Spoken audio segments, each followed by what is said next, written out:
Well, as we celebrate National Foster Care Month, Franklin County Children's Services is encouraging more adults to become foster parents. And with hundreds of local kids seeking that safe and loving environment, there's never been a better time to open your hearts and your homes.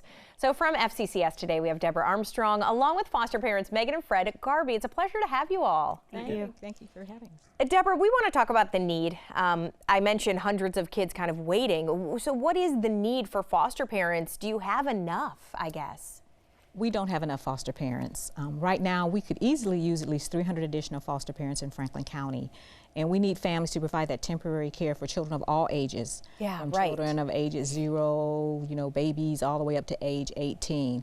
And we need families who can take sibling groups, sisters and brothers, because we want to be able to keep them together if at all possible. And what has led to the increase in the number of kids that kind of need that environment? One of the issues that really has impacted our community and as well as our work in child protection has been the opioid crisis. At least 50% of the children who are coming into our agency's care are there because of parental drug use, mostly opiates. Oh gosh, it's so sad. All right, general requirements. If somebody out there is thinking, can I be a foster parent? Do I have what it takes? What do they need to consider? Well, you need to be at least 21 years old, have a stable source of income, have enough room certainly in your home for an additional child. You can be single, widowed, married, or divorced, or, so families who are just willing to have some time and really like children, really enjoy working with children.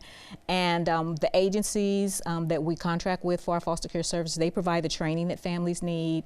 There's a home study process that families go through just to help prepare them for that fostering experience. Right, because it is different. I was talking a little bit with Megan and Fred about how it is, and you're like, right now it's a little hectic, end of school year, right? And so, first of all, let's talk about what led to your decision. Megan, if you want to talk about that. I used to be a CASA, a court-appointed special advocate, which is someone who represents kids while they're going through the system, and I really enjoyed that, but I wanted something that was more hands-on, day-to-day, like regularly contributing. Like impactful, yes. Right? Like to do something. Exactly. Yeah. So I looked into the foster care process and it seemed like a good fit for us. Our older children are adopted, so we kind of knew how the licensing process worked and what the training would entail. And he kind of jumped on board and I followed along, yeah. But absolutely no regrets. I mean, it's been a great experience for not only us but our children as well. So. And Fred, what would you want people to know about the experience? I feel like some people have preconceived notions a lot of times too about the kids or the foster parents and things like that. Yeah, I think one of the challenges we hear, or a lot of the kind of pushback or whatever, is like, I don't know how you guys do that. It must be so hard. And really the message I'd like to get across today is that it's not hard. Deborrha was going through some of these qualifications you need to do. That part's, there's some effort to put forward, but it's minimal compared to what you get back. Yeah. A lot of times people also say, wow, you're so great for doing that, without realizing how much we get from it as well. Being able to have these relationships with children. Yeah. And, they might be little, but they're still people, and you develop such a strong bond with them, and it's really a wonderful experience. Yep. And I like, Megan, that you said, you were in this world, you saw all these kids too in need.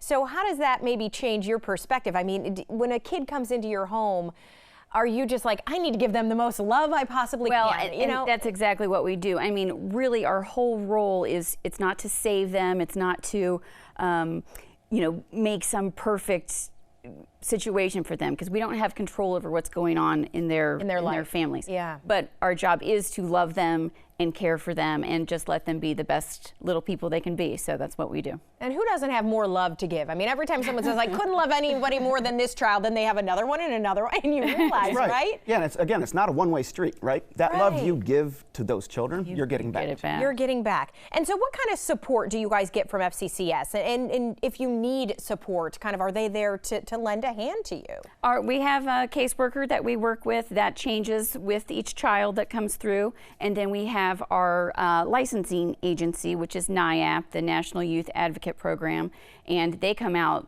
weekly and then bi-weekly once the relationship is more established.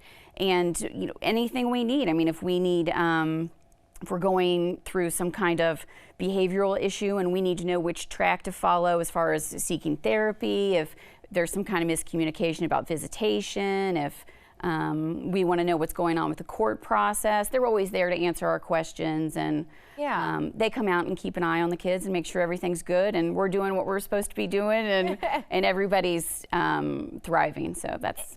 And Deborrha, the hope is to get these kids back with their family. So a lot of times that's just, it's a temporary situation. You're working on it on the other side. They've just got to, like you said, give them this stable, loving environment for the time being.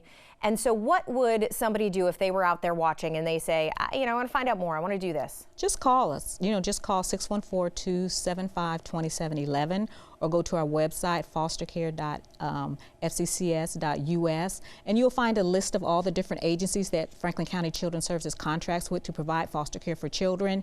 You can research, you can contact those agencies, and they'll be glad to get you started. And if you can't foster, there are so many other ways you can help kids. Yes. Mentors, kinship care, Yes. I mean, the list goes on. So contact them if you've got some space in your heart to give some love, right? Definitely. All right. Definitely. Thank you guys for being here.